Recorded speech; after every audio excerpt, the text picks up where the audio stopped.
Bismillahirrahmanirrahim. Assalamualaikum warahmatullahi wabarakatuh.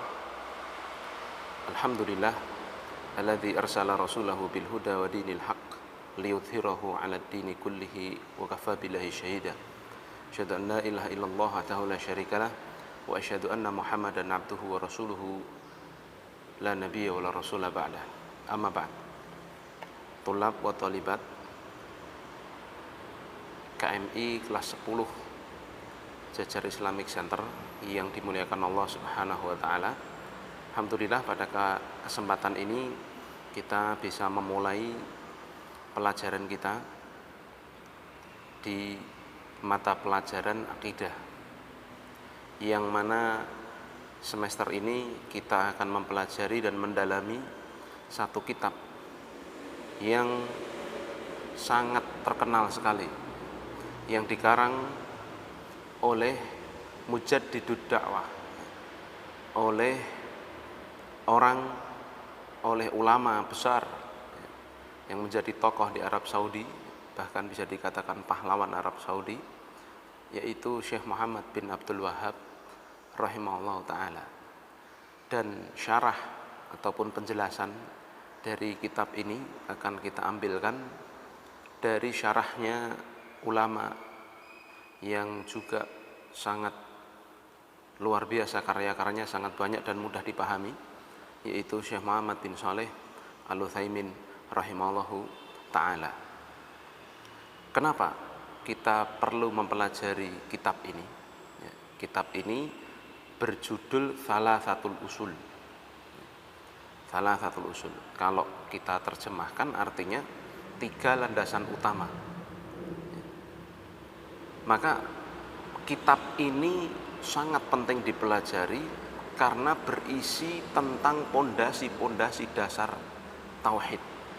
Oleh sebab itu banyak para ulama baik dulu maupun sekarang merekomendasikan bagi pemula, orang yang mau mempelajari tauhid secara mendalam, itu permulaannya adalah kitab ini.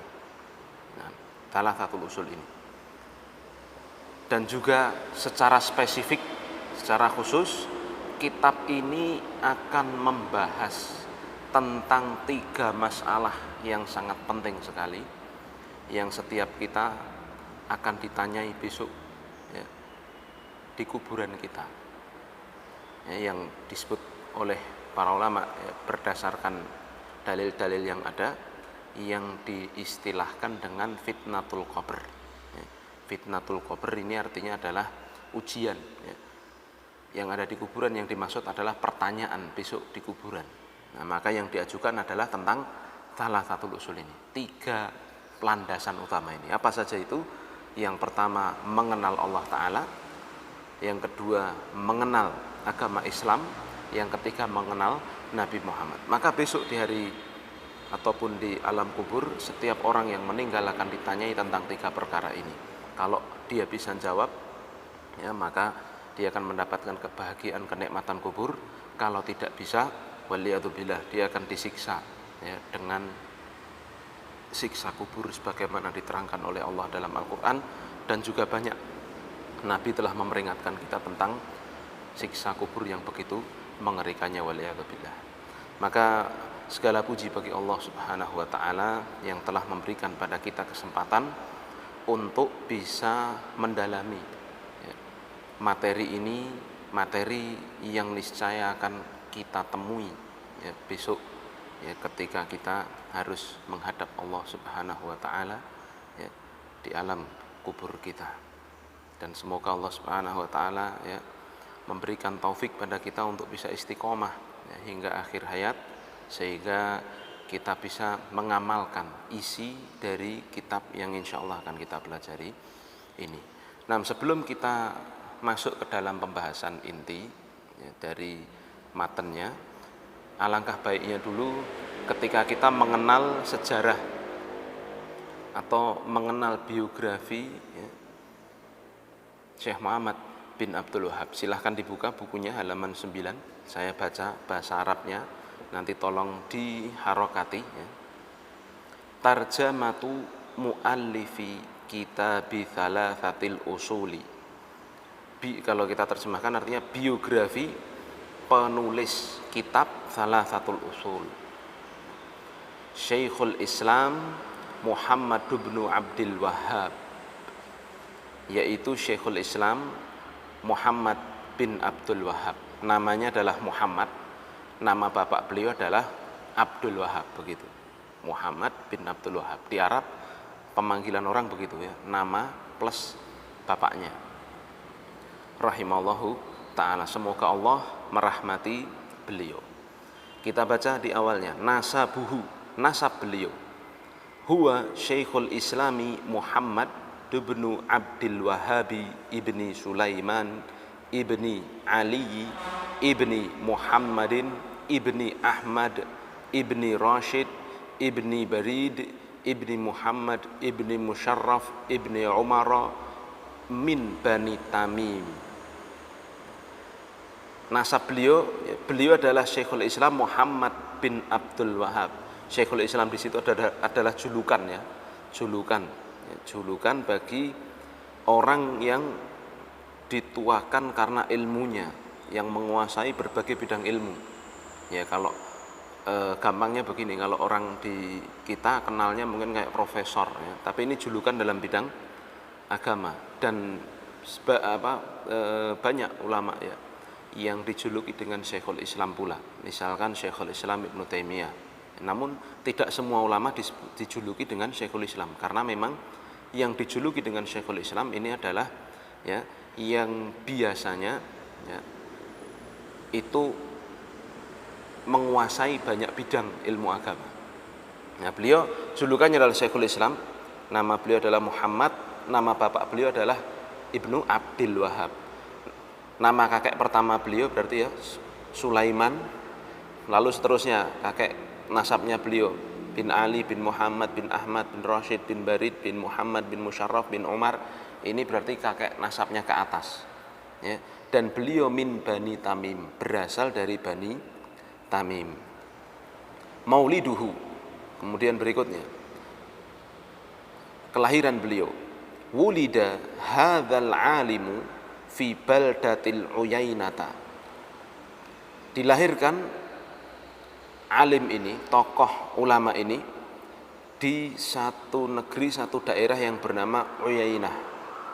Sanata alfin wa mi'atin wa khamsa asyrata hijriyatan. Tahun 1115 Hijriah. 1115 Hijriah. Ini kalau Masehinya sekitaran tahun 1703 Hijriah. Masehi, maaf. 1703. Sekarang kan 2020 nih. Ya, beliau itu 1703 kurang lebih. Ya, berarti kurang lebih ya 300-an tahun yang lalu. Ya. Fi baiti ilmin wa syarafin wa dinin. Ya, di rumah yang dipenuhi dengan ilmu, kemuliaan dan juga agama. Jadi beliau lahir di rumah yang begitu agamis. Fa'abuhu alimun kabirun. Bapak beliau yaitu Abdul Wahhab tadi ya, itu adalah seorang alim, seorang ulama besar. Wajadduhu Sulaiman tadi kan ya, Sulaiman, kakek beliau yang bernama Sulaiman, alimun Najdin ya, alimnya negeri Najd fi zamanihi ya, di zaman tersebut ya, di zaman beliau. Nah, ini kita perlu tahu nih, mana nih Uyainah, mana nih Najd gitu. Nanti kalau berkesempatan ya buka di peta itu ya, Uyainah, Najd. Uyainah ini ya kalau di sekarang ada kotanya namanya Uyainah di Arab Saudi sono ya. Nah, lalu Najd itu kalau di kita mungkin seperti provinsi begitu. Jadi Uyainah itu nama kota, kalau Najd itu seperti provinsi. Ya, karena di Arab Saudi saat itu ketika masa-masa ini ya, sesungguhnya di Arab Saudi itu terdiri dari kabilah-kabilah. Di Jawa juga ada, ini untuk memudahkan pemahaman. Di Jawa itu dulu ada kerajaan-kerajaan, ada kerajaan Solo, ada kerajaan mana lagi Mojopahit misalnya, ada kerajaan Demak, ada kerajaan Cirebon dan yang lainnya. Nah, kurang lebih seperti itu. Nah, Uyainah itu kotanya seperti kota Solo, berarti beliau berada di kota Solo. Lalu Najd itu seperti provinsinya, ya seperti Jawa Tengahnya kalau di sini. Nah, dan Najd ini sekarang ya itu daerah provinsian sekitaran ibu kotanya Arab Saudi. Jadi yang dinamakan Najd itu daerah Riyadh dan sekitarannya. Ya. Riyadh itu ibu kota Arab Saudi sekarang. Nah, nanti silahkan untuk dicek di peta. Ya. Dan beliau lahir di kota yang bernama Uyainah tadi, ya, di area sekitaran Najd. Nah, nasy'atuhu, kemudian kita berpindah. Nasy'atuhu, ya, tumbuh kembangnya beliau. Kita baca. Hafizal Qur'ana qabla bulughi 10 sinina. Beliau telah hafal Al-Quran sebelum usianya mencapai 10 tahun. Masya Allah, ini kebiasaan para ulama, ya. Dan karakternya seperti itu, sebelum balik sudah hafal Quran. Wa darasa fil fiqhi, dan beliau belajar ilmu fikih hatta nala hadzan wafiron, sampai beliau memperoleh bagian yang besar, ya, maksudnya sampai mahir di bidang fikih.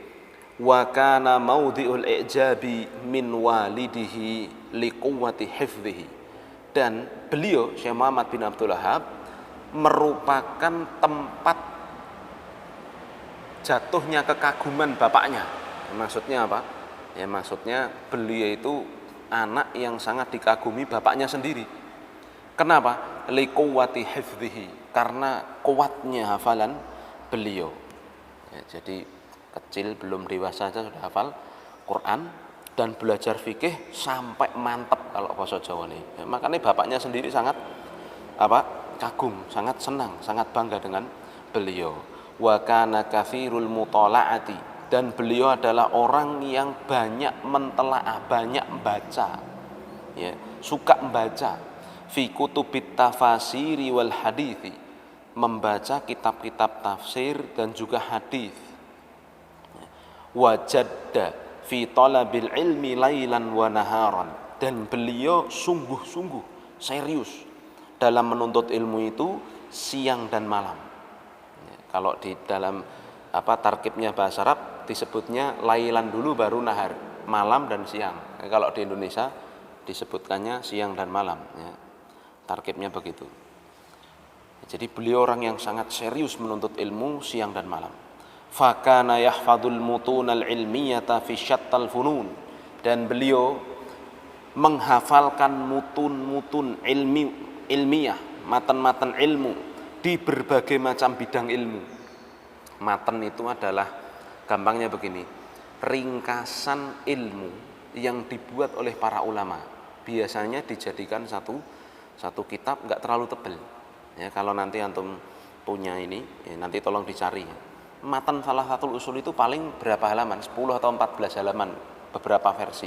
Bahkan saya pernah tahu ya, tapi waktu di Masjid Nabawi itu ada cuman satu lembar itu bolak-balik, ya, Matan Thalathatul Ushul. Itu suruh ngapalin begitu. Nah, beliau kembali ke sini. Beliau adalah orang yang ya rajin menghafalkan matan-matan kitab para ulama ini di berbagai macam bidang. Masya Allah, ya. Nanti kalau antum tahu ya, itu ada matan dalam bahasa Arab, misalkan matan al-Ajurumiyah, matan dalam misalkan ilmu fikih gampangnya ya, nanti yang antum pelajari itu ini punyanya Syekh Sa'di, ya, Manhajus Salikin. Nanti ada matan dalam mustalah hadis, ya. Nah, contohnya Al-Baiquniyah, ya, dan yang lainnya, ya. Nah, beliau orang yang sangat ya, semangat untuk menghafalkan matan-matan kitab para ulama itu di masa muda beliau. Ya, maksudnya ini kan ketika masih menuntut ilmu. Wa rahala fi talabil ilmi fi dawahi Najdin wa fi Makkah wa qara'a ala ulamaiha, dan beliau rehlah itu berjalan untuk menempuh satu perjalanan untuk menuntut ilmu, fi dhawahi Najdin, di penjuru-penjuru Najd, penjuru-penjuru provinsi tadi ya. Daerah seprovinsi kan gede ya. Dan juga beliau rehlah pula ke Mekah. Wa qara'a ala ulama'iha, dan beliau membaca, maksudnya di sini belajar di hadapan para ulama daerah yang beliau tuju tersebut. Masya Allah ya, di Mekah, di Madinah. Bahkan ada satu kisah di kitab, disebutkan di kitab Unwanul Majid ya, fi Tarikhin Najd ya, itu beliau rehlahnya sampai Baghdad ya. Bayangkan ya, zaman itu rehlah dari Uyainah tadi, jadi Saudi sampai Baghdad, waduh pokoknya, cari aja sendiri di kitabnya. Dan beliau belajar di hadapan para ulamanya. Thumma rahala ilal Madinati Nabawiyah, kemudian beliau rehlah pula ke kota Madinah. Faqara'a ala ulama'iha, dan ya, belajar di hadapan para ulama kota Madinah. Wa minhum, dan di antara para ulama yang menjadi guru beliau, al-alamatus Syekh Abdullah ibnu Ibrahim Asy-Syammuri.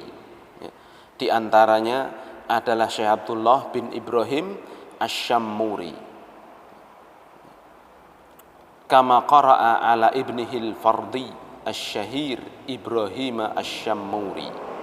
Sebagaimana pula beliau juga belajar kepada anaknya Syekh Abdullah bin Ibrahim ya, yang bernama Syekh Ibrahim Asy-Syammuri ya. Syekh Ibrahim ini seorang ahli faraid, ahli ilmu faraid, itu ilmu waris kalau kita ya. Mualliful Azbil Faidi fi Syarhi Alfiyatil Faraid, yang mana Syekh Ibrahim ya, ini adalah pengarang kitab Al-Azbul Faid ya, fi Syarhi Alfiyatil Faraid, dalam syarah kitab Alfiyah yang berisi 1000 bait tentang ilmu waris. Wa arrafahu bil muhaddits syahir. Lalu kedua ulama ini, gurunya Syekh Muhammad bin Abdul Wahab yang ternyata adalah bapak dan anak tadi ya, bapaknya bernama Syekh Abdullah, anaknya bernama Syekh Ibrahim, dua-duanya ulama ya kan. Dan Syekh Muhammad bin Abdul Wahab belajar kepada keduanya ya. Keduanya ini mengenalkan beliau kepada seorang muhadits yang sangat terkenal yang bernama Syekh Muhammad Hayat As-Sindi ya, Syekh Muhammad Hayat As-Sindi. Faqara'a alaihi fi ilmil hadits, maka kemudian beliau belajar di hadapan Syekh Muhammad Hayat As-Sindi ini tentang ilmu hadits wa rijalih, dan ilmu rijalul hadits ya. Rijalul hadits itu apa? Rijalul hadits itu ya tentang tokoh-tokoh pembawa hadisnya, nama-nama orang yang meriwayatkan hadits. Wa ajazahu bil ummahat ya. Dan Syekh Muhammad Hayat As-Sindi ya, sampai memberikan ijazah kepada beliau untuk meriwayatkan hadis. Masya Allah ya. Lalu kita lanjutkan. Wa kana Syekh Muhammad bin Abdul Wahhab rahimahullahu taala, dan Syekh Muhammad bin Abdul Wahhab rahimahullahu taala qad wahabahu Allahu fahman thaqiban. Sungguh adalah orang yang telah Allah berikan kepadanya ya, fahman thaqiban wa dzaka'an mufarratan ya, pemahaman yang cemerlang dan juga kecerdasan yang berlebih. Wa akkaba 'alal mutala'ati wal bahthi, dan Allah buat beliau itu orang yang cinta untuk mentelaah dan membahas ya, jadi orangnya suka membahas, suka mentelaah kitab, suka membaca. Wa ta'lif, dan juga beliau dikaruniakan Allah pula kegemaran untuk ta'lif, allafa yu'allifu, menulis buku ya. Wa kana yathbutu ma yamurru alaihi minal fawaidi athna al-qiraati wal bahthi, wa kana la yas'amu minal kitabati wa qad khatta kutuban katsiratan min muallafati Ibni Taimiyah wa Ibnil Qayyim rahimahumallahu wala tazalu ba'dul makhtutati thaminati biqalamihi siyali mawjudatun bil matahifi. Ya, dan beliau tadi ya dikaruniai oleh Allah Subhanahu wa taala kegemaran untuk nulis. Ya. Dan ilmu beliau itu ya, menjadi kokoh bersamaan dengan faedah-faedah yang beliau ambil ketika membaca. Artinya apa? Maksudnya adalah beliau ketika membaca dapat faedah, beliau tulis.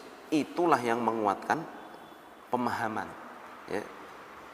Wa kana la yas'am, dan beliau orang yang tidak bosan, saima yas'amu, beliau tidak bosan dari menulis, dan sungguh beliau telah menulis banyak kitab. Ya.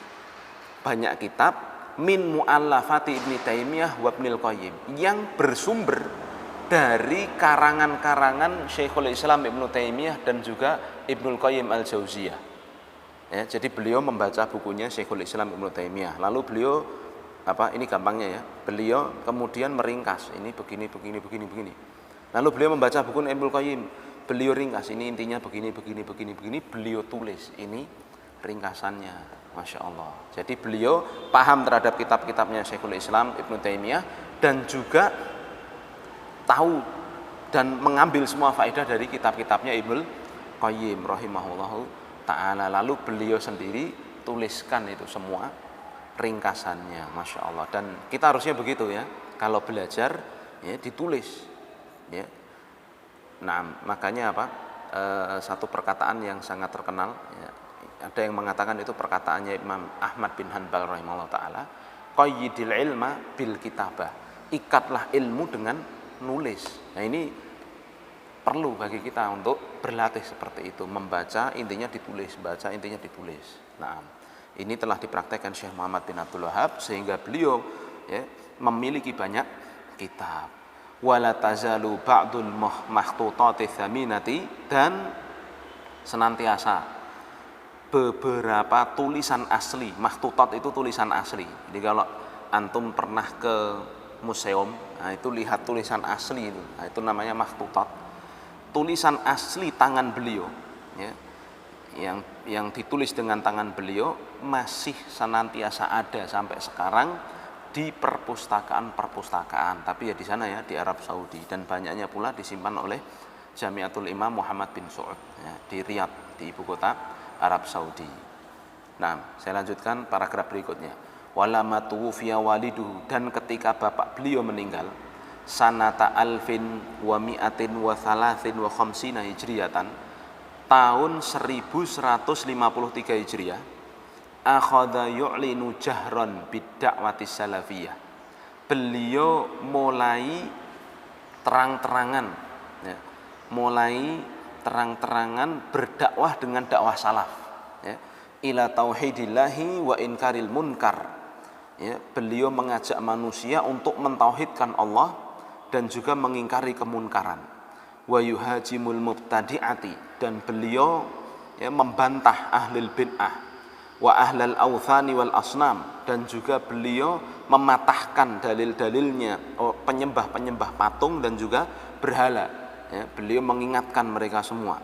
Wa qad syadda azrahu al-wulatu min ali su'udin, dan sungguh telah mengokohkan dakwah beliau itu keluarga Alu Su'ud ya, keluarga Pangeran Muhammad bin Su'ud ya. Wa qawiyat syaukatuhu wa dha'a khabaruhu, dan akhirnya ya, kuatlah dakwah beliau dan tersiarlah dakwah beliau. Masya Allah. Jadi ini ada dua nama tokoh yang tidak bisa dilepaskan dari Arab Saudi ya. Satu Syekh Muhammad bin Abdul Wahab yang sedang kita baca, lalu yang baru saja kita baca yaitu Pangeran Muhammad bin Saud ya, pendiri kerajaan Arab Saudi. Makanya namanya Saudi itu kalau di bahasa Arab resminya kan Al-Mamlakatus Saudiyatul Arabiyah ya, jadi kerajaan Arab Saudi.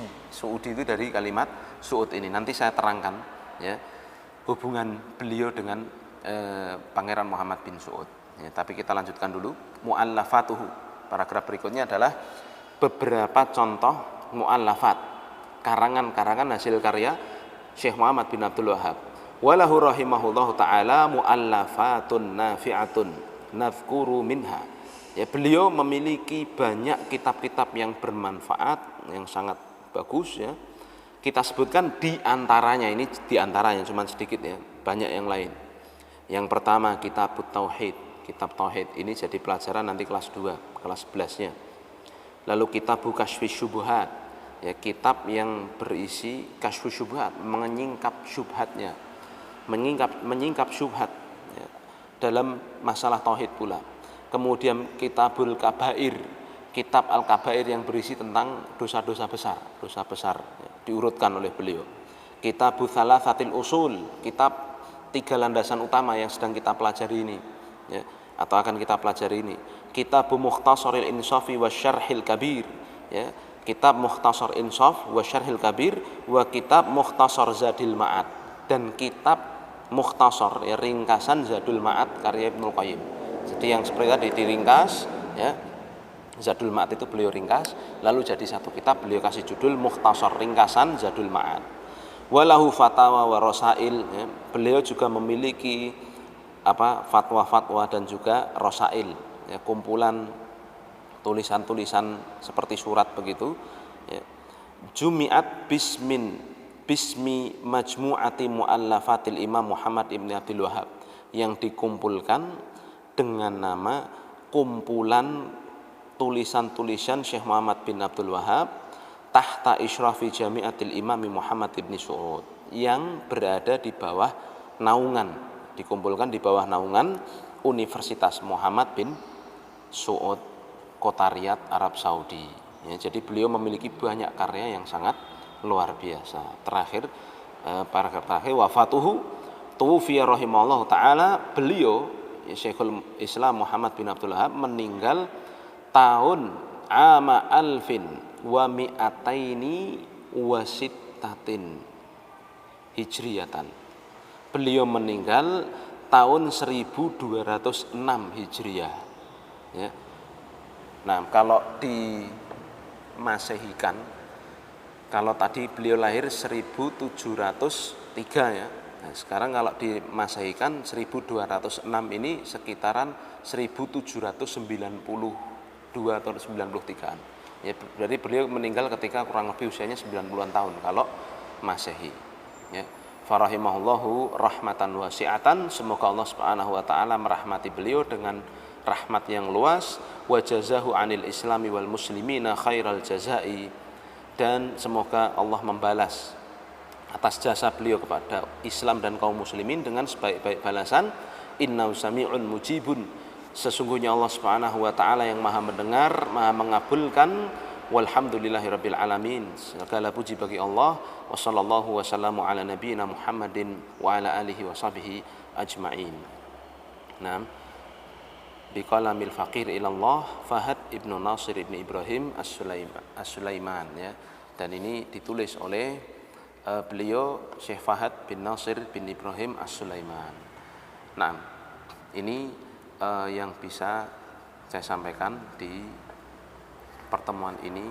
Oh maaf, tadi tambahan ya, saya ingin menjelaskan pula masalah apa tadi? Hubungan antara Syekh Muhammad bin Abdul Wahhab dan juga Pangeran Muhammad bin Saud, pendirian negara Arab Saudi. Jadi saya jelaskan aja secara singkat. Saat ini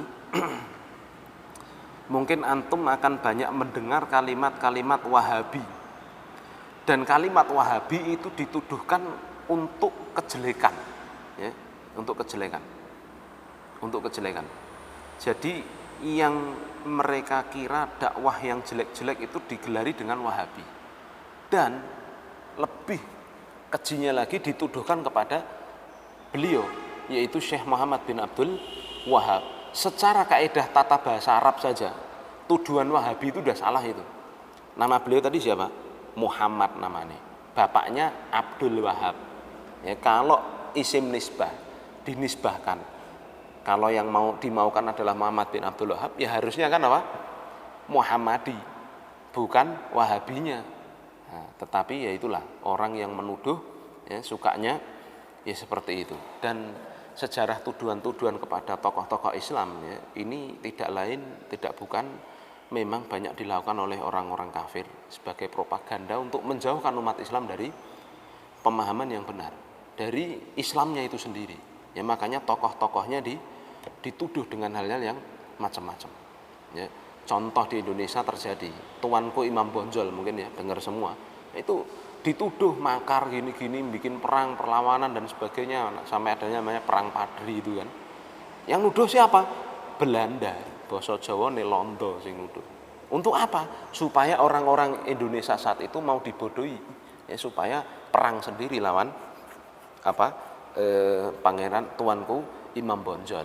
Ya, orang Indonesia ini nanti dilawankan sama orang Indonesia sendiri. Begitu, diadu domba, divide et impera. Dan banyak tokoh-tokoh Islam yang dituduh oleh orang-orang kafir dengan tuduhan-tuduhan yang tidak masuk akal.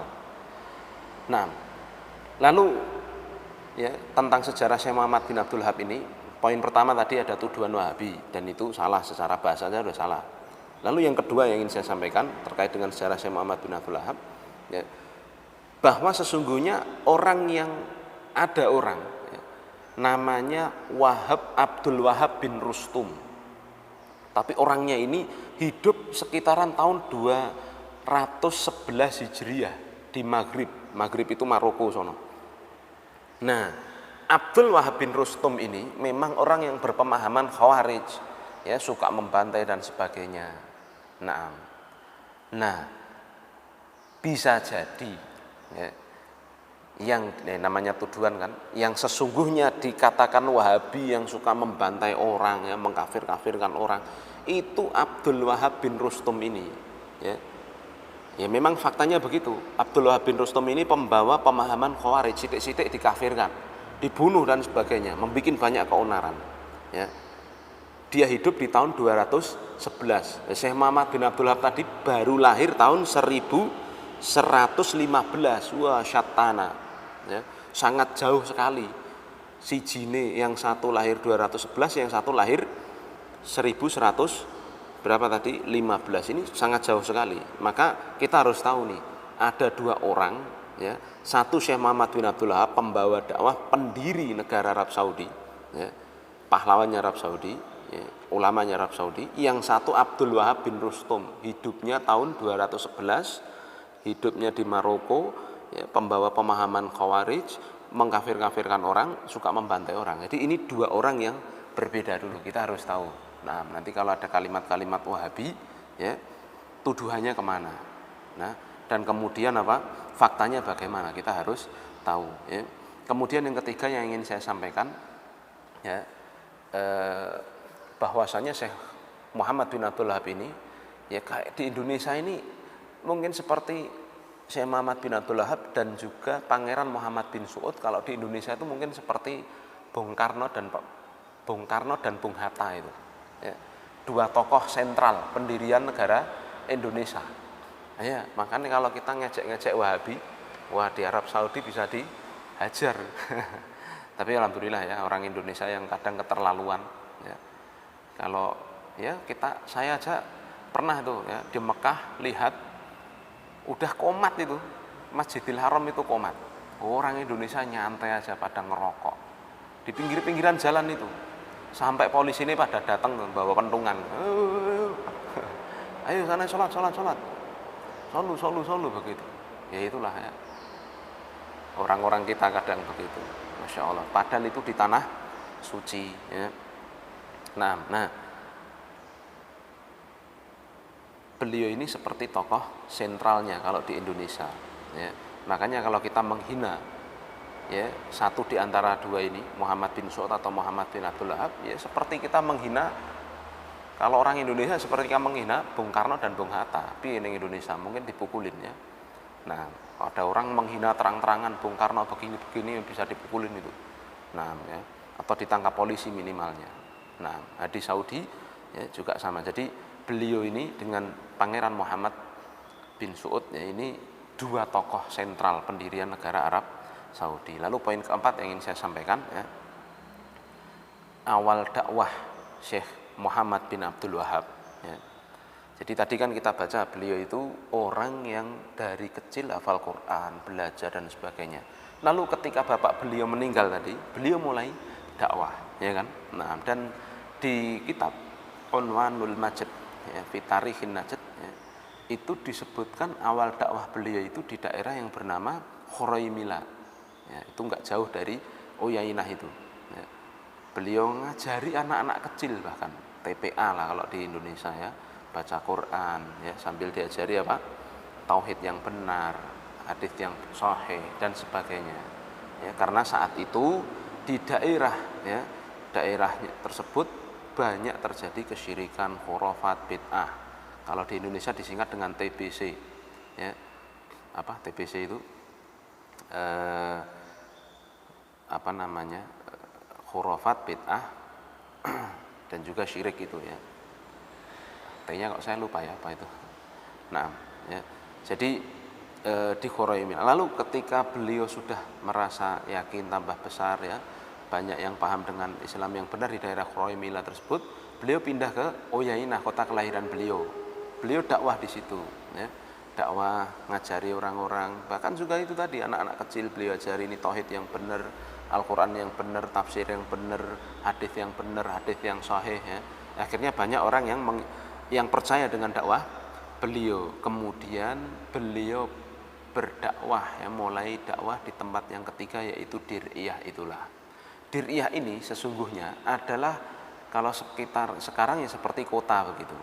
Nah, di Arab Saudi saat itu, Arab Saudi ini tidak tunduk pada satu kekhalifahan. Jadi di Arab Saudi saat itu ya seperti di Indonesia ada kerajaan-kerajaan kecil yang tidak tunduk ke kekhalifahan manapun. Saat itu karena ada namanya kekhalifahan Utsmaniyah. Ya, dan daerah Dir'iyah saat itu tidak tunduk kepada kekhalifahan Utsmaniyah, sebagaimana kerajaan-kerajaan kecil di sekitarnya juga tidak tunduk pada kekhalifahannya. Naam. Ya, lalu ya intinya beliau berdakwah di situ ya, pelan-pelan dan sebagainya. Bahkan dikisahkan di awal-awal dakwah beliau di Dir'iyah itu beliau agak-agak takut-takut, khawatir begitu. Karena saat itu memang kesyirikan, bid'ah, khurafat itu tersebar ya, luar biasa di daerahnya itu. Sampai orang nyembah patung, orang minta pada orang mati itu udah biasa. Kuburannya itu menjadi besar-besar, ada cungkupnya dan sebagainya, itu biasa di daerah Dir'iyah itu ya. Dan penguasa Dir'iyah saat itu namanya adalah Muhammad bin Su'ud ini.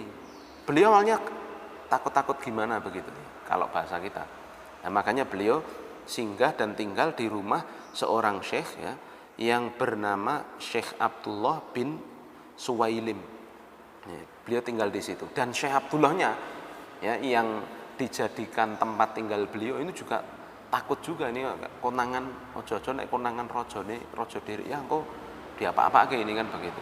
Ya, tapi alhamdulillah ya, beliau tetap berdakwah dengan baik ya, mengajari orang yang mau ya orang yang mau mendengar dakwah beliau terus dengan kesabaran ya dan sebagainya, sampai akhirnya ya dengan pertolongan Allah Subhanahu wa taala ya, istri dari Pangeran Muhammad bin Su'ud, dari Raja Muhammad bin Su'ud, rajanya Dir'iyah itu, mendengar dakwahnya Syekh Muhammad bin Abdul Wahab dan tertarik.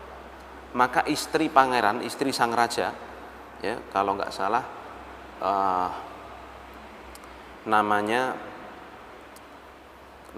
Maudho, dan beliau punya saudara putri namanya Thunayyan kalau nggak salah ya.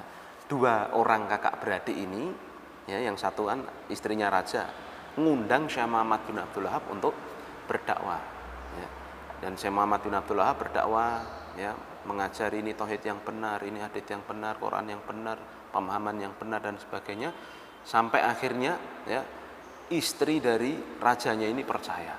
Nah, ya tentunya dakwahnya ya nggak langsung head to head begitu ya. Tentunya ada ada tata caranya ya. Maksudnya tetap pakai hijab dan sebagainya, berjauhan dan sebagainya begitu.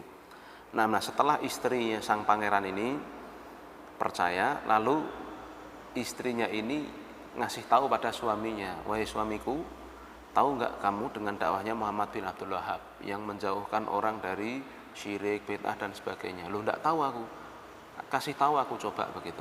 Nah, gini aja, kita undang aja beliau untuk dakwah. Ya. Jadi di sini yang mengundang bukan syekhnya, yang mendekat ke penguasa bukan syekhnya, tapi justru rajanya yang ya mendekat kepada ulamanya begitu. Lalu akhirnya sang raja datang, pengen dengar pengajiannya lah. Ya, Syekh Muhammad bin Abdul Wahab, akhirnya Syekh Muhammad bin Abdul Wahab ya, mendakwahi rajanya, begini ini tauhid yang benar. Kuburan-kuburan itu harusnya tidak boleh ada cungkup-cungkupnya dan sebagainya, sampai akhirnya beliau paham dengan tauhid karena hujah-hujah yang disampaikan yang begitu kuat ya. Sehingga raja percaya. Setelah percaya, akhirnya sang raja mendukung dakwahnya Syekh Muhammad bin Abdul Wahab dan mulailah kota Dir'iyah ya, yang tadinya ada kuburan yang diagungkan, tadinya ada berhala-berhala, itu dihancurkan oleh sang raja. Sing menghancurkan raja ini loh ya, bukan Syekh Muhammad bin Abdul Wahabnya. Karena sebagaimana kaidah amar ma'ruf nahi munkar, yang punya kekuasaan lah yang melakukan kekuasaannya.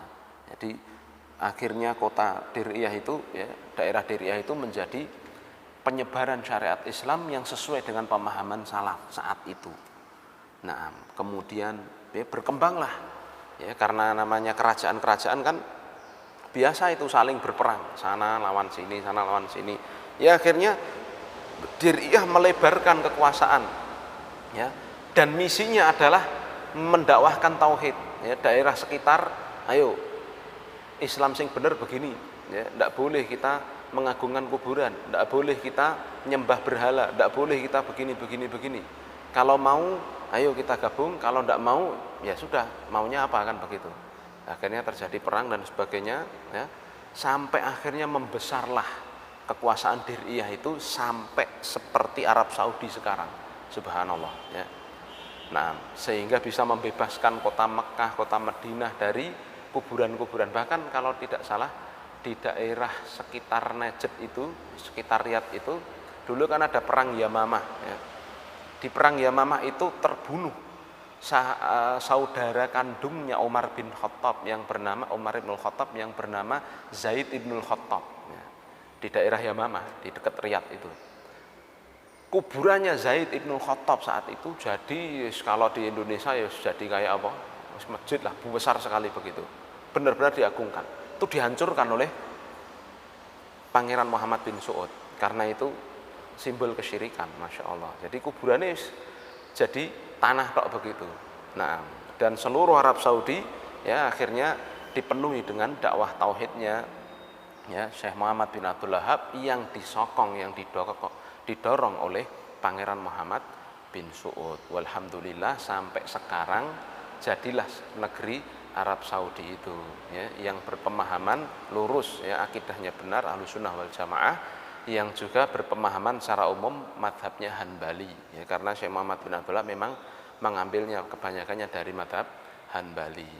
Nah, jadi itulah ringkasnya bagaimana Syekh Muhammad bin Abdul Wahab ya, berhasil dalam dakwahnya dengan pertolongan Allah, dan bagaimana Allah menggerakkan sang pangeran ya, yang tadinya Dir'iyah itu hanya kota kecil menjadi seperti Arab Saudi sekarang, yang kalau ditimbang-timbang secara sumber daya alam sebenarnya jauh sama Indonesia, tapi ternyata kenapa makmur Arab Saudi. Itulah yang dijanjikan oleh Allah Subhanahu wa taala, kalau orang-orang itu bertakwa akan diberikan rezeki dari arah yang tidak sangka-sangka, dari langit dan juga dari bumi. Walau amanu ahlul qura wattaqau, seandainya penduduk suatu negeri itu beriman dan bertakwa, la fatahna alaihim barakatim minas sama'i wal ard, sungguh kami akan bukakan keberkahan bagi mereka dari langit dan dari bumi. Yaitu didapati di Arab Saudi. Kalau antum di Arab Saudi, wah Indonesia rada apa nih, jauh ya, tertinggal secara semua aspek mungkin ketinggalan ya, pendidikan masih ketinggalan, fasilitas-fasilitas ketinggalan dan sebagainya, berawal dari buah dakwahnya Syekh Muhammad bin Abdul Wahab dan juga Pangeran Muhammad bin Saud. Inilah mungkin yang bisa saya sampaikan pada kesempatan perdana ini ya, tolong dipahami dengan baik. Kemudian tolong diringkas ya, apa yang saya sampaikan ini nanti difoto dikirimkan ke saya ya. Ringkasannya tidak kurang dari 10 poin. Nah, tidak kurang dari 10 poin. Subhanakallahumma bihamdika asyhadu an la ilaha illa anta astaghfiruka wa atubu ilaik. Assalamualaikum warahmatullahi wabarakatuh.